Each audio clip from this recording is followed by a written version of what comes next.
the rector, principal, faculty, fellow students, alumni, and parents. I am very happy to speak online to you and thank the Jesuits of the St. Paul's Group of Institutions and its media team for inviting me to share with you a short message. I would like to talk on St. Ignatius of Loyola, the founder of the Society of Jesus. Was he a psychotherapist or was he a spiritual director? Or did he integrate both psychotherapy and spirituality? Yes, probably he integrated both. Ignatian spirituality is a charism within the Catholic tradition which is practiced by the followers of St. Ignatius of Loyola.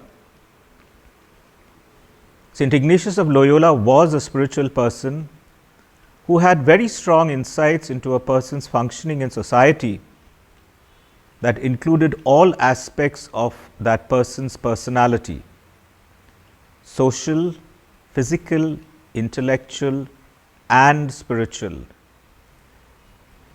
Ignatian spirituality offers various competence, tools, and wisdom that can be incorporated into psychotherapy so that it can be used in the modern secular world. I would like to dwell on 4 important aspects of Ignatian spirituality and its intersection with psychology. The first is reflection. The second is the use of the consciousness examen. The third is a process for dealing with difficult conversations using accommodation, humility, the expectation of goodness, and the fourth is finding God in all things. I'll start with reflection, of which prayer is a very important part. Reflection includes discovery, detachment, discernment, and direction. Discovery means reflecting on, taking stock of, and considering one's gifts, talents, and interests, which we all have.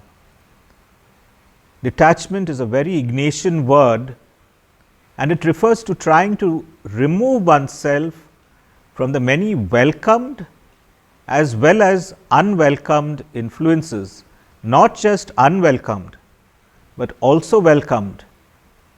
The influences in our lives which we have, such as the wishes, the desires, the expectations, and the agendas of our family, friends, colleagues, and of society in general. Discernment is another Ignatian word that suggests that we carefully consider and reflect upon what brings us joy, peace, and commitment, that which is consoling, versus what brings us misery, unsettledness, unhappiness, and that thus is desolating. So, we have something which brings us consolation and things which lead us to desolation. Another D is direction, which provides next steps for thought and action, and after thoughtfully going through the process of discovery, detachment, and discernment, it leads us in a particular direction. This is a structure and process that leads persons to thoughtfully reflect on their desires and hope and help them move towards consoling directions of thought and action. The second one, as I had earlier mentioned, is the examen.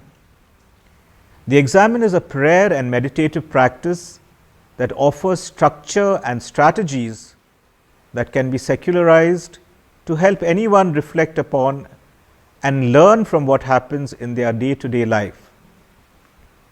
The examen instructs us with several particular prompts during the day, the first of which is gratitude. The ability of the person, where the person is asked to consider the various elements and parts of the day that he or she is grateful for.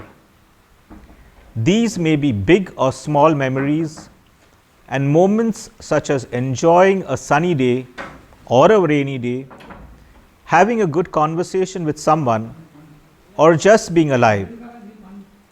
The person is asked to see where God or the divine, or whatever one's notion might be of a higher power or a sacred presence, how that was evident during the various moments of the day. The person is also asked to consider where he or she was perhaps at their best or at their worst during the day, and what he or she might think and do better the next day and in the foreseeable future.